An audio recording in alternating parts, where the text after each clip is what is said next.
This week in Grace's Girls Club, I have quite possibly the most unique guest I've had on the Girls Club. Her name is Heidi, and Heidi, you are the Bakingtist. Explain to me what that is. That's a word that most people probably have not heard before. Yeah, very good question. Hello, thank you for having me today. Also, very most unique person ever, Grace. So happy to be in your realm. Oh, you're so The sweet. Bakingtist, it's a combined word of scientist and bake. So like a scientist or bake like a scientist is the Bakingtist. So walk me through what you do as a Bakingtist. Well, at this point, we are in month 6 of what I just opened up, which is called the Bakingtist School of Baking. And what we do is we have science-focused baking classes that are open to the public. The Bakingtist actually started about 8 years ago, baking out of farmers markets, and did that for 7 years and all sorts of events. And then after many, many, many years, I opened a storefront in downtown Huntsville, the Bakingtist Bakery and Cafe. And after a year of it, it didn't work. I wasn't able to make it work, and it was very sad. But I have now since wanted to save the business and opened up this baking school, and it's doing really, really, really well. That is so exciting. And you know what? You're such a testimony of perseverance because in all of the Girls Club interviews, it always comes up every single time. The #1 job of a woman in STEM is not actually within the letters of STEM, it's problem solving. And look at you. That is exactly, I mean, that's how you're making your living right now, is problem solving for your dream. Yeah, well, and that's a big part of, and I'm sure you've heard this from a lot of people too, Grace, is of business ownership, is you're constantly figuring out how to pivot. Yes. What is going well, keep with it. What is not going well, which is always a lot, at least with me, and pivot. Yeah, so change course to try to make things work better. Well, you are quite the success story. So walk me through at the baking school, walk me through your job day to day. What does it look like for you? Okay. Well, it's a little bit chaotic. It's not quite organized yet since it's a really new little baby. So what I am doing right now is very, very new. The days that are consistent, what's really fun is I teach classes for the baking school, generally Fridays, Saturdays, and Sundays. So leading up to that, a lot of it is preparing for the classes. And since I do all sorts of classes like bagels, pretzels, croissants, sometimes what we do leading up to that is we make different types of doughs so the class can get right in there and, for example, start making pizzas out of the dough. We also often get all of our ingredients stocked up for the classes. And then when I go teach classes, it's get up early, have people come in, and boom, start making whatever baked good we're going to make for the day and lead them through class. And it's so much fun.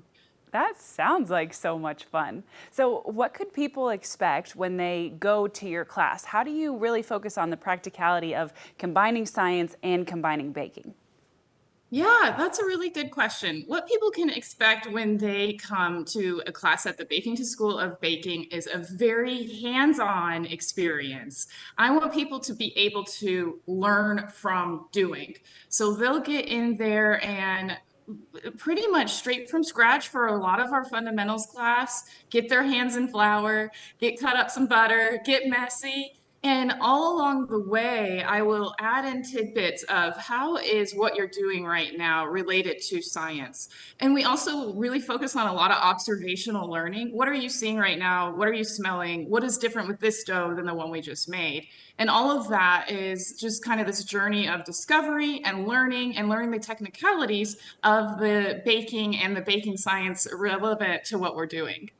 That is so cool. And you know what, Heidi, I think you and I could be dear friends because I'm always the one that my friends say, don't ask Grace a question because whatever it is, she's going to answer you and then she's going to go through the scientific background behind it. It sounds like that's exactly you. But it's so cool. Yeah, and I think us science-minded people, we find that makes it more excitingly amazing. I'm like, how could you not want to know? Isn't that why you asked? Yeah. So I have a feeling I know the answer to this in the primary letter you're going to choose for in the letters in STEM, science, technology, engineering, and math. Obviously, the science plays very heavily, but is it just science? Do you think you use some of the other letters as well? Yeah, you are totally right. I know that you're guessing S, science, for science, the baking test. That is huge. I will say, there's two other things I want to point out. In baking, there's a ton of math. So that's really fun. And if you let yourself, particularly since we work by mass in the bakery, we don't usually use any volume measurement. We use a scale. There's a lot of opportunities to use some brain agility and practice a lot of math in baking. And there's one other, STEM sometimes is called STEAM Hmm. with the A for art. Baking can be very artistic. And that's a nice little balance when we're doing this technical math and all of this cool science experimentation and learning and technicalities there is you do have that little bit of art as well. Absolutely. Absolutely. That is so cool. Okay, so walk me through if I'm a little girl or a little student in general and I see this interview and I think, oh my gosh, I think I want to be a baking scientist one day. How Yeah. educationally did you get to where you are today? Yeah, and I think the thing is that I would like to share about if you want to be something when you grow up is just keep trying things to see what lands. And yes, my education background is in science. So my undergraduate was in biochemistry, and then my master's degree, I used that biochemistry in the field and I got my environmental engineering degree. With that being said, I could totally be doing what I'm doing right now without the schooling. It would take a lot of self-learning and self-study, but we have so many resources available for us right now. You just commit yourself to what you want to know, put your heart, put your mind, put your soul into it, work hard, and you can get there. You don't need to have the school. I do have that school background, but it's all about just following your joy of discovery and learning. I love that you touched on that because there are so many types of science and technology, engineering and math that are not always so attainable, you know? I mean, like for me, going to med Yeah. school probably wasn't going to happen, you know, but I love that Yeah. you're saying it's about your willpower. It's about you having a Yeah. dream and doing whatever it takes, whatever path you have to take to get to it, and that's real. You could be fully successful in a Yeah. STEM career regardless of what your educational background is. I love Yes, that. absolutely. Especially now, today. I feel like places are being more open to not having the complete traditional background. I would agree. So, walk Yeah. me through with that educational background. That's pretty impressive. How do you get to being the bakingtist? Why did you choose Yeah. this field and how did you get here? Good question. So the business, the Bakingtist, arrived from a very long journey. It was rooted in my background of biochemistry and went into some environmental consulting. And one day, just kind of out of a fluke, at a thrift store, I think, or a used bookstore, I found a baking science textbook. And I read it cover to cover. I fell in love. I really found what my field of science was that would just really, like you, Grace, let me geek out about a subject. So that's what happened. And that was many, many years ago. And it inspired me to start doing tests of different baked goods. Kind of like if I have a loaf of bread and I change one thing, say the moisture, the water, and then I do milk or I do denatured heated milk.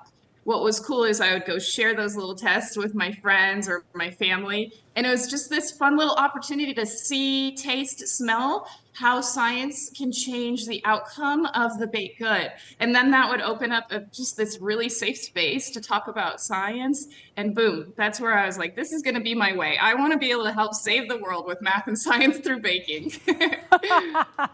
Well, perfect. I will help save the world through math and science by eating your Yeah. baking. That's awesome. That's awesome. So, what is the best part of your job? Now that you're here, now that you're doing it, you're chasing the dream, what gives you the most fulfillment? Oh, 4,000% the most fulfillment I get is I get to be right next to my people. So people sign up for these classes, and here we are together, people that love good food and love producing that good food and doing it in a group of our peers where we're all geeking out over baking. And I get to do that. That is such a high for me to be able to be sharing the love of baking right with people that love it as well, right in Huntsville in our tight knit community. So important to be surrounded by like minded people. So, what are some of Yes. your biggest challenges? If that was the best part of your job, what's maybe the most Yeah. difficult? Oh, the most difficult is you know, we're in month 6 of having this baking school, and the most difficult is this is a small business. Is it going to survive? Every month we list classes. Are they going to sell? Is it going to be enough to pay rent? Just that scary. It's not a regular, here's a paycheck, check mark, go do your job, as much as it is, is its own difficulty in its own sense. But this is difficult because as a small business, we are month to month crossing our fingers, hoping that it survives. So that's the hardest part. I 100% believe that. I'm not in the situation where I own a small business, but I can certainly sympathize with how difficult it is. Do you think, which outweighs, the stress or the joy? Joy. Okay. Whenever joy way outweighs the stress. The bakery cafe, it was the opposite. It got to the point where the stress was way outweighing the joy. But man, somehow through all of that difficulty and hard work that wasn't working out, I have landed on this, and it brings me so much joy. And that definitely outweighs the stress that comes with it. What a blessing. What a blessing. Yeah. That's awesome. So I'm going to let you get back to saving the world with math and science and baking. But before I do, I have one more question for you. So if you had a message to young girls or young students in general that wanted to join the STEM force one day, what would your message to them be? Be brave and have confidence. And when I say confidence is stand for yourself, be patient, be brave, and then move forward. You're always going to run into people that you can just tell without even talking to them don't believe in you. And you're going to sometimes not believe in yourself. You just gotta, just kind of like a horse on a racetrack, you gotta put your blinders on and just be brave and move forward. Absolutely. I love that. And sometimes that's where so much of the joy comes after the fact, is when you even kind of yourself thought, I really don't know if I can do this. But then you did, and you do, and you're doing it. That's a pretty cool feeling.